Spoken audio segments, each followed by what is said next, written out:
ស្ដីប្រិយមិត្តទាំងអស់គ្នាស្វាគមន៍សាជាថ្មីមកកាន់ Channel របស់ Admin ប៉ុន្តែមុននឹងចូលទៅសាច់រឿងរបស់យើងកុំភ្លេចជួយ Like រួមទាំង Comment អ្វីក៏បានដែរឲ្យ Admin ម្នាក់មួយផងអញ្ចឹងហើយកុំឲ្យខាតពេលវេលារបស់អ្នកទាំងអស់គ្នាយូរតោះចូលមកតាមដានសាច់រឿងរបស់យើងតែម្ដងទៅបន្ទាប់ពីរូកាបានជ្រើសរើសក្មេងស្រីខ្លាំងខ្លាយហើយវាពិតជាធ្វើឲ្យមីតូឈឺចាប់ខ្លាំងមែនទែនអញ្ចឹងហើយមីតូនាងក៏បានប្រឡែងដៃធ្លាក់ចូលទៅក្នុងជ្រូងហើយសម្រែកនៃការស្រែកហៅឈ្មោះរបស់មីតូពីរូកាគឺលឺពាសពេញទាំងព្រៃតែម្ដងដោយហេតុដែលរូកាមិនបានជ្រើសរើសមីតូនេះវាពិតជាធ្វើឲ្យមីតូឈឺចាប់ខ្លាំងមែនទែនវាមិនដូចជាពេលដំបូងនៅពេលដែលនាងបានជួបរូកានោះទេព្រោះការដែលនាងជួបរូកាលើកដំបូងនោះរូកាគេជ្រើសរើសនាងដោយមិនបានទុកឲ្យនាងធ្លាក់ចូលទៅក្នុងទីងងឹតឡើយប៉ុន្តែពេលនេះរូកាគេមិនត្រូវការខ្ញុំទៀតនោះទេអញ្ចឹងហើយមីតូគឺមិនចង់ងើបឡើងម្ដងទៀតឡើយគឺនាងចង់រស់នៅទីនេះតែម្ដងប៉ុន្តែអ្វីគឺមិនដូចមីតូរំពឹងទឹកនោះឡើយគឺមានមនុស្សម្នាក់បានហាយចុះមកដើម្បីជួយមីតូហើយម្នាក់នោះគឺជាកូម៉ូរីបន្ទាប់ពីគាត់បានជួយមីតូរួចគាត់ក៏បានដោះខ្សែកនោះចេញចំពោះរូកាគេក៏បានតាមរោមីតូនិងបានស្ដាយកំហុសរបស់គេដែលគេមិនបានចាប់ដៃមីតូឲ្យជាប់ស្របពេលដែលស្ដេចបិសាចគាត់ក៏បានមកដល់ទីនេះដែរធ្វើឲ្យរូកាគាត់ក៏បានប្រាប់រឿងរ៉ាវទាំងអស់ទៅកាន់ស្ដេចបិសាចដែលជាឪពុករបស់គាត់ប៉ុន្តែស្ដេចបិសាចគាត់ក៏បានប្រាប់ទៅកាន់រូកាថារូកាគឺមិនបាច់ខ្វាយខ្វល់អំពីមីតូនោះទេចំណែកឯមីតូវិញក៏បានឃើញនៅផ្ទះរបស់រ៉ែនហើយអ្នកដែលបានហៅរ៉ែនឲ្យទៅយកមីតូនោះគឺជាកូម៉ូរីដោយឡែកអីមីតូបន្ទាប់ពីនាងបានដឹងខ្លួនហើយនាងពិតជាឈឺចាប់ខ្លាំងមែនទែននិងចងចាំរឿងរ៉ាវទាំងអស់ដែលរូកាបានធ្វើមកដាក់នាងរ៉ែនរូកាគេមិនបានជ្រើសរើសខ្ញុំទេគេមានអ្នកផ្សេងទៅហើយខ្ញុំពិតជាឈឺចាប់ខ្លាំងមែនទែនហើយពេលនេះខ្ញុំចង់បំភ្លេចរូកាតើរ៉ែនលោកអាចជួយខ្ញុំបានទេហើយនឹងបំភ្លេចអ្វីទាំងអស់ដែលបានកើតឡើងតាំងពីដំបូងមកហើយរ៉ែនគាត់ក៏បានយល់ព្រមតាមសំណើរបស់មីតូនឹងធ្វើឲ្យមីតូបំភ្លេចអ្វីគ្រប់បែបយ៉ាងអំពីរូកាចំណែករូកាបន្ទាប់ពីគេចូលមកដល់ក្នុងផ្ទះវិញហាក់បីដូចជាក្នុងផ្ទះស្ងប់ស្ងាត់ខ្លាំងមែនទែនបន្ទាប់ពីបាត់មីតូទៅហើយគេក៏បានប្រាប់ឆ្មារបស់គេដែរថាគេគឺបានសាងកំហុសដ៏ធ្ងន់ធ្ងរមួយហើយកំហុសមួយនឹងវាពិតជាគួរឲ្យខ្លាចខ្លាំងមែនទែនហើយគណៈពេលនោះឆ្មារបស់រូកាក៏បានលោតចេញពីដៃរបស់គេដែលធ្វើឲ្យរូកាពិតជាឆ្ងល់ខ្លាំងមែនទែនហើយវាក៏ចាប់ផ្ដើមកាចយកតែម្ដងហើយភ្លាមនោះដែរមេស្រីខ្លាំងខ្លាយក៏បានរត់មកអោបរូកាហើយនឹងឲ្យរូកាបើជញ្ជក់ឈាមរបស់នាងដែលធ្វើឲ្យរូកាពិតជាប្លែកចិត្តខ្លាំងមែនទែនថាក្មេងស្រីខ្លាំងខ្លាយនេះបានដឹងយ៉ាងដូចម្ដេចថាគេគឺជាបិសាចជញ្ជក់ឈាមហើយហេតុអ្វីបានជានាងមកដល់ទីនេះហើយសំខាន់នាងថានខ្លួននាងគឺជាដៃគូវាសនារបស់រូកាទៀតវាកាន់តែធ្វើឲ្យរូកាកាន់តែសង្ស័យលើដើមហើយរាងកាយរបស់រូកាក៏បានបដិសេធរាល់ទង្វើទាំងអស់របស់ក្មេងស្រីខ្លាំងខ្លាយមួយនឹងហើយស្របពេលនឹងផងដែរស្ដេចបិសាចគាត់ក៏បានមកដល់ទីនេះនឹងឲ្យរូការៀបការជាមួយនឹងក្មេងស្រីដែលជាគូវាសនារបស់គេតែម្ដងទៅព្រោះវាដល់ពេលហើយដែលរូកាត្រូវដឹកនាំពុបរបស់បិសាចហើយស្ដេចបិសាចក៏បានសួរទៅកាន់ក្មេងស្រីខ្លាំងខ្លាយមួយនឹងថានាងយល់ព្រមធ្វើជាកូនក្រមុំរបស់រូកាទេដោយក្មេងស្រីខ្លាំងខ្លាយម្នាក់នឹងនាងមិនបានបដិសេធនោះឡើយនាងពិតជារំភើបខ្លាំងមែនទែនអញ្ចឹងហើយស្ដេចបិសាចក៏បាននាំរទេះសេះមកយកពួកគេទាំងពីរនាក់ហើយស្ដេចបិសាចគាត់ក៏បានប្រាប់ទៅកាន់រូកាដែរថាមីតូគឺមិនអីនោះទេគេកំពុងតែនៅផ្ទះជាមួយនឹងរ៉ែនដោយឡែកអីក្មេងស្រីខ្លាំងខ្លាយនេះនាងធ្វើជាសប្បាយអរដែរនៅពេលដែលដឹងថាមីតូគឺមានសុវត្ថិភាពហើយស្ដេចបិសាចគាត់ក៏បានឲ្យខ្សែករបស់មីតូឲ្យទៅកាន់ក្មេងស្រីខ្លាំងខ្លាយពាំងប៉ុន្តែពេលនោះរូកាបន្ទាប់ពីគេបានឃើញហើយគេពិតជាច្រឡោតខ្លាំងមែនទែនហើយបានស្រមៃឃើញរាល់សកម្មភាពទាំងអស់ជាមួយគេរួមទាំងមីតូហើយសម្លេងរបស់មីតូគឺសាយភាយពេញទាំងខួរក្បាលរបស់គេហើយនៅពេលនេះដែលធ្វើឲ្យគេទៅបានដឹងថាគេមិនអាចរួចខ្វះមីតូបាននោះឡើយនឹងបានកញ្ឆក់ខ្សែករបស់មីតូហើយនឹងបានសុំទោសទៅកាន់ស្ដេចបិសាចហើយស្ដេចបិសាចគាត់ក៏បាននិយាយថាប្រសិនបើរូកាជ្រើសរើសមីតូរូកានឹងត្រូវបណ្តេញចេញពីភពរបស់បិសាចជារៀងរហូតប៉ុន្តែរូកាគឺគេមិនខ្វល់នោះឡើយទោះបីជាគេខ្លាចទៅជាស្ដេចបិសាចចុងក្រោយរាងកាយរបស់គេក៏គង់ត្រូវតែរលួយខ្លាចទៅជាភេទដដែលនឹងហើយមីតូគឺជាមនុស្សម្នាក់គុណដែលខ្ញុំស្រឡាញ់ខ្ញុំមិនត្រូវការអ្វីទាំងអស់ដែលនៅលើโลกនេះទោះបីជាមីតូជាមនុស្សប្រុងហើយមិនមែនជាដៃគូវាសនារបស់ខ្ញុំនឹងស្រឡាញ់មីតូរហូតដល់ទីបញ្ចប់ ហើយសាច់គ្រឿងរបស់យើងក៏បានបង្ហាញថាការពិតទៅស្ដេចបិសាចក៏មិនបានល្ងងនោះទេគាត់ដឹងថាក្មេងស្រីម្នាក់នឹងគឺជាមនុស្សខ្លាំងខ្លាយដែលឪពុករបស់រ៉េនបានបញ្ជូនមកហើយទស្សនវិជ្ជាបំបញ្ញមិញនេះគាត់កំពុងតែសាឡបងកូនប្រុសរបស់គាត់តែប៉ុណ្ណឹងចំពោះរូកាវិញគេក៏បានមកដល់ផ្ទះរ៉េនហើយនឹងសុំអង្វររ៉េនឲ្យគាត់ជួបមីតូប៉ុន្តែនៅពេលដែលគាត់បានជួបមីតូហើយមីតូគឺមិនបានចងចាំគាត់នោះឡើយដោយធ្វើឲ្យមីតូក៏បានសួរទៅកាន់រូកាថាតើយើងទាំងពីរនាក់ធ្លាប់ជួបគ្នាមែនទេរូកាក៏បាននិយាយថាពួកយើងគឺរស់នៅជាមួយនឹងគ្នាណាប៉ុន្តែមីតូបានឆ្លើយទៅវិញថាខ្ញុំរាល់ថ្ងៃនេះគឺរស់នៅជាមួយនឹងរ៉េននោះទេដោយធ្វើឲ្យរូកាក៏បានស្រែកសួរទៅកាន់រ៉េនថារ៉េនបានធ្វើអ្វីមកកាន់មីតូដោយធ្វើឲ្យរ៉េនគេក៏បានតមខ្ញុំគ្រាន់តែផ្ដល់ក្តីប្រាថ្នាមួយឲ្យទៅកាន់មីតូតែប៉ុណ្ណឹងហើយក្តីប្រាថ្នារបស់មីតូនោះគឺចង់បំភ្លេចឯងនឹងឯងព្រោះឯងបានបង្កើននៅបទពិសោធន៍ដ៏តស្លុតមកឲ្យមីតូស្របពេលដែលមីតូក៏បានសួរទៅកាន់រ៉េនថាបរិសម្នាក់នេះគាត់កំពុងតែនិយាយអ្វីហ្នឹងប៉ុន្តែរ៉េនគឺមិនឲ្យមីតូខ្វល់ខ្វាយពីអ្វីដែលរូកាបាននិយាយនោះឡើយដោយអស់ជំរឿហើយរូកាគឺមិនអាចបាត់បង់មីតូបាននោះទេគេក៏បានលុតជង្គង់នៅពីមុខរ៉េនសុំរស់នៅទីនេះដែរដើម្បីបានជួបជាមួយនឹងមីតូប៉ុន្តែពេលនោះរ៉េនគេមិនបានយល់ព្រមនោះឡើយប៉ុន្តែស្រាប់តែឪពុករបស់រ៉េនបែរជាយល់ព្រមទៅវិញដោយឡែកអេមីតូនៅពេលដែលនាងសម្លឹងឃើញរូកាហើយនាងក៏បានស្រមៃនឹងអតីតកាលរបស់នាងដែលជាក្មេងគ្មានទីពឹងរស់នៅក្រោមស្ពាននិងមានជីវិតក្រីក្រលំបាកខ្លាំងមែនទែនបន្ទាប់ពីឪពុកម្ដាយរបស់នាងបានស្លាប់ទៅអញ្ចឹងហើយនាងពិតជាយល់ខ្លាំងមែនទែនគិតថារូកាគឺជាមនុស្សម្នាក់ដែលគ្មានកន្លែងរស់នៅហើយក៏ជាមនុស្សឯកាដូចជានាងអញ្ចឹងហើយនាងក៏សុំឲ្យរ៉េនឲ្យរូកានៅទីនេះទៅនាងនឹងមើលការខុសត្រូវរូកាកុំភ័យអីរូកាពេលនេះខ្ញុំខាតជាសិស្សច្បងរបស់លោកហើយខ្ញុំនឹងបង្រៀនលោកពីអ្វីគ្រប់យ៉ាងដែលលោកត្រូវដឹងហើយស្នាមញញើមមួយនឹងវាពិតជាចាក់ដោននៅក្នុងបេះដូងរបស់រូកាខ្លាំងមែនទែនតើរូកាអាចបំភ្លេចនៅកំហុសរបស់ខ្លួនឯងបានយ៉ាងដូចម្ដេចទៅនៅពេលដែលគាត់សាងវាឡើងនោះបន្ទាប់ពីគាត់ធ្វើបាបនៅស្នាមញញឹមដ៏ស្រស់ស្អាតមួយនេះហើយនៅព្រឹកបន្ទាប់ទៀតមីតូនាងក៏បានបង្រៀនរូកាឲ្យបោយស្មៅទោះបីជាការងារមួយនេះរូកាមិនដែលធ្វើពីមុនមកយ៉ាងណាក៏ដោយក៏គាត់ត្រូវតែធ្វើដែរព្រោះអ្វីដែលគាត់ចង់បាននោះគ្រាន់តែចង់នៅក្បែរមីតូតែប៉ុណ្ណឹងហើយបន្តិចទៀតនេះនឹងមានមនុស្សជាច្រើននឹងមកចូលរួមនៅក្នុងវិមានមួយនេះដូច្នោះហើយពួកយើងត្រូវឲ្យថែរក្សាសួនមួយនេះឲ្យកាន់តែស្អាតដែលធ្វើឲ្យរូកាគេពិតជាឆ្ងល់ខ្លាំងមែនទែនតើមានអ្វីកើតឡើងមែនទេតើមនុស្សទាំងអស់នោះមកទីនេះគឺដើម្បីអ្វីដែលធ្វើឲ្យមីតូនាងក៏បាននិយាយឡើងថាតាមពិតទៅនាងហើយនឹងរ៉េនគឺចិត្តរៀបការជាមួយនឹងគ្នាហើយមុននឹងនាងយល់ព្រមរៀបការជាមួយនឹងរ៉េននេះនាងក៏បានយកឃើញថា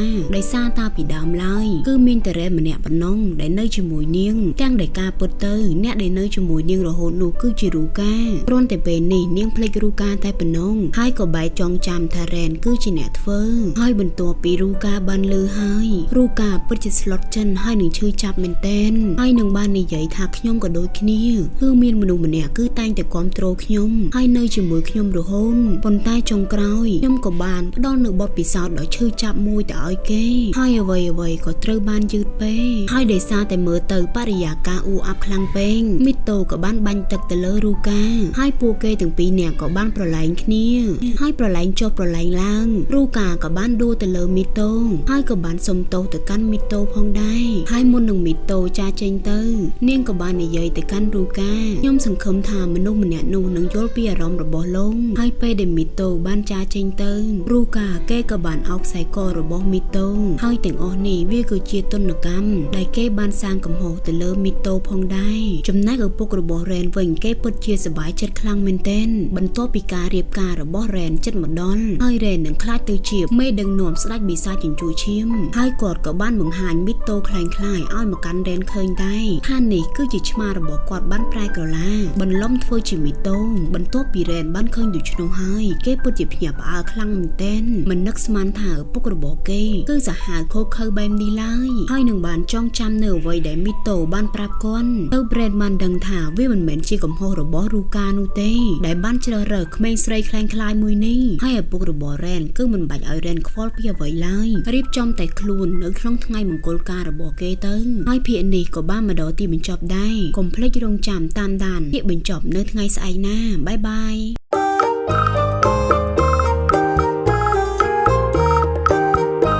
សួស្តីប្រិយមិត្តទាំងអស់គ្នាស្វាគមន៍សាជាថ្មីមកកាន់ Channel របស់ Admin ហើយចំពោះថ្ងៃនេះដែរ Admin មកសម្រាយភាគបញ្ចប់ឲ្យអ្នកទាំងអស់គ្នាបានមើលអញ្ចឹងហើយកុំឲ្យខាត់ពេលវេលារបស់អ្នកទាំងអស់គ្នាយូរចូលមកតាមដានសាច់រឿងរបស់យើងតែម្ដងទៅចាប់ផ្ដើមនៃសាច់រឿងរបស់យើងពេលនេះពិធីរៀបមង្គលការរវាងមីតូរួមទាំងរ៉ែនគឺកំពុងតែចាប់ផ្ដើមហើយប៉ុន្តែក្នុងចិត្តរបស់មីតូវាហាក់បីដូចជាមិនស្រឡះសោះទាំងដែលនាងត្រូវរៀបការជាមួយនឹងមនុស្សដែលនាងស្រឡាញ់ហើយក៏ជាមនុស្សម្នាក់ដែលតែងតែនៅក្បែរនាងចុះហើយអ្វីបានជាអារម្មណ៍របស់នាងគឺមិនសប្បាយចិត្តទាល់តែសោះហើយមីតូនាងមិនយល់នោះទេហើយអ្វីនាងតែងតែសម័យឃើញបុរសម្នាក់នៅក្នុងខួរក្បាលរបស់នាងរហូតអញ្ចឹងខណៈពេលដែលរូកាគេក៏ចូលមកទីនេះហើយនឹងបានផ្ដោសៃកោដែលជារបស់មីតូឲ្យទៅកាន់មីតូវិញដូចជាកាដូចុងក្រោយដែលគេផ្ដោជូនទៅឲ្យមីតូអញ្ចឹងហើយខ្សែកមួយនឹងនៅពេលដែលវាប្រែជាពណ៌ក្រហមវាមានន័យថាគឺមាននរណាម្នាក់គឺកំពុងតែស្រឡាញ់មីតូជាខ្លាំង